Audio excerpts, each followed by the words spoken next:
Welcome to Spiritual Calisthenics. Christ is in our midst. Today, on Saturday, October 21st, we commemorate St. Hilarion the Great, our righteous father Christodoulos, the wonder worker of Patmos, the holy martyrs Theodote and Socrates, St. John the new martyr of the Peloponnesos, and the righteous Philotheos. Regarding St. Hilarion the Great, this saint was born at Tabbatha, near Gaza in Palestine, of pagan parents. Sent as a young man to Alexandria to be educated, he learned the Christian faith and was baptized. While in Egypt, he heard the fame of St. Anthony the Great, and upon meeting that truly great man, the father of monks, St. Hilarion determined to devote himself also to the ascetical life. He returned to Gaza, when he gave himself over to extreme fasting and unceasing prayer. Because of the miracles which he soon began to work, he found himself compelled by his growing renown to leave Gaza to escape from the throngs of people coming to ask for his prayers. In his journeys, he visited Egypt, came again with longing to the place where St. Anthony had lived, but he was not able to remain in any one place for long, since despite all his attempts to conceal himself, the light of the grace that was in him could not be hid.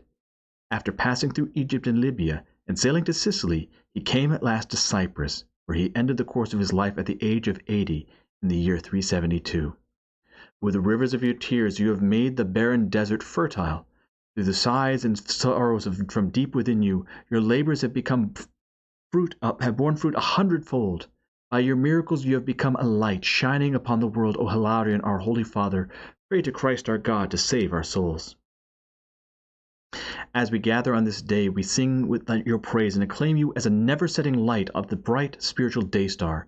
Those whom ignorance benighted, you do illumine with your beams, and you do rise up unto divine heights, O Hilarion, our Father. All them that cry out, height of ascetics, rejoice.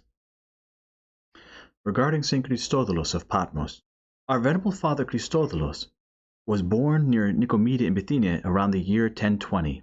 His parents' names were Theodore and Anna. Their son received the name of John in holy baptism. He was renowned as an ascetic and a physician throughout the Byzantine Empire. In 1043 he was tonsured on Mount Olympus, where under the guidance of the elders he received a broad education. After the death of his spiritual father, he made a pilgrimage to the holy places in 1045. He visited Rome in Palestine, and he lived in Asia Minor, and on some Greek islands where he founded several monasteries. After the Saracen invasions of Palestine, Father Christodoulos left the Holy Lands, and in 1070 settled on Mount Latmos, in the Stavropegial monastery of the Theotokos in northwestern Caria. Soon he was chosen as the superior of that monastery. In 1076, Patriarch Cosmas I of Constantinople installed Father Christodoulos as archimandrite over all the Latmian monasteries. From 1076 to 1079 he labored to build and fortify monasteries. In 1079 the Latmian monasteries were destroyed by the Seljuk Turks. The saint took refuge with his small community in the city of Sorvilos on the Aegean coast, where the hermit Arsenios placed him in charge of his monastery. Father Christodoulos soon moved to the nearby island of Kos, the least affected by the Muslim incursions. There Arsenios had several estates, and on Mount Pelion, in the latter's suggestion, Christodoulos founded the Castrian monastery of the Most Holy Theotokos in 1080. In 1087 he founded a monastery on the neighboring island of Leros. In addition, during his stay on the island of Kos, St. Christodoulos organized an expedition to Mount Latmos in order to rescue the books from the monastic community which had been abandoned. These books were sent to the library of the Hagia Sophia in Constantinople for safekeeping. Seeking greater solitude and austerity, St. Christodoulos turned his attention to the island of Patmos. He was so struck by the ascetic spirit of these places that he decided to establish a monastery on that island. In 1089, he submitted his first application to Emperor Alexios I Komnenos for a new monastic community on the island of Patmos, in place of the land on the island of Kos and on the shores of Caria.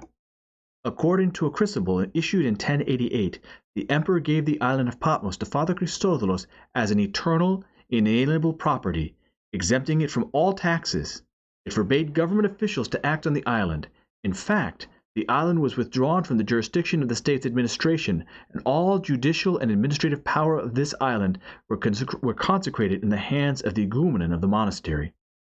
The Venerable One established a monastery on a mountain near the cave, where, according to tradition, the holy apostle John the Theologian received a divine revelation and wrote his prophetic book in the years 68 through 69. The monastery was built on a rocky ledge, almost in the center of the island, and during the first 3 years it had acquired the appearances of a fortress. However, in the last years of his life, because of the raids of pirates, the saint was forced to flee Patmos. He and his disciples went to the island of Evia, where he reposed on March 16, 1093. Shortly before his death, he gave his disciples instructions to bury him on the island of Patmos in the monastery he had founded. His disciples took his holy and incorrupt relics and transferred them to his own monastery, where they remain for the sanctification of those who venerate them with faith.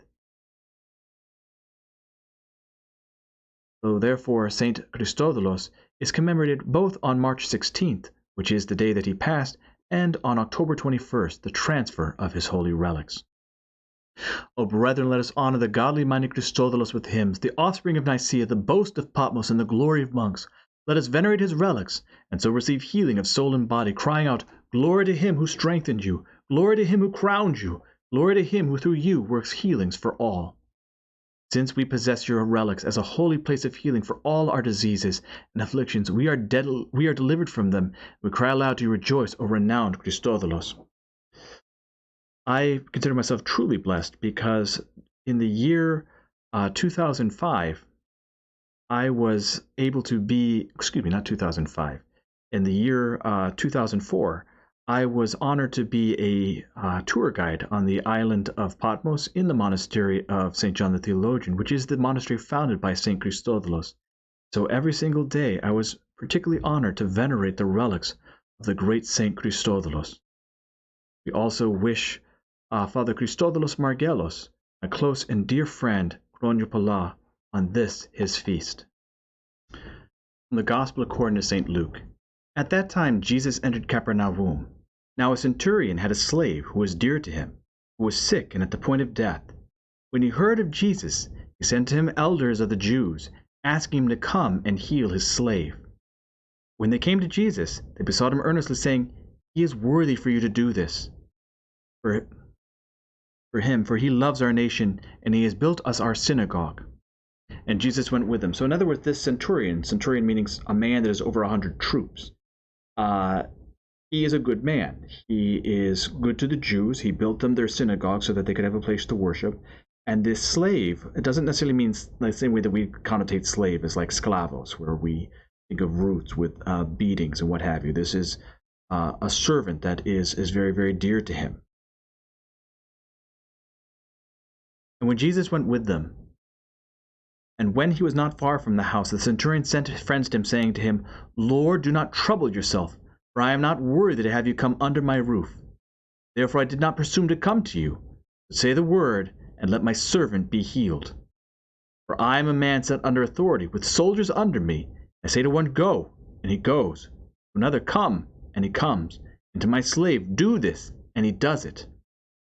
In other words, the centurion is aware that Jesus Christ cannot enter into the house of a non-Jew. It's defiling. And so he is honoring Jesus Christ, but he's also showing his extreme faith, saying, I don't need you to come all the way here. You don't need to do anything other than say it, and it will be done. Meaning that this centurion has incredible faith. When Jesus heard this, he marveled at him, and turned and said to the multitude that followed him, I tell you, not even in Israel have I found such faith. And when those who had been sent returned to the house, they found the slave well. Now Jesus Christ saying this of a Gentile, not even in Israel. Jesus Christ only names a couple of people as having great faith. And in these instances within the Gospels, they're not Jews. They're not his people. They're Gentiles. He says it of the woman whose daughter was demon-possessed, the Canaanite woman, and he says it here about the centurion.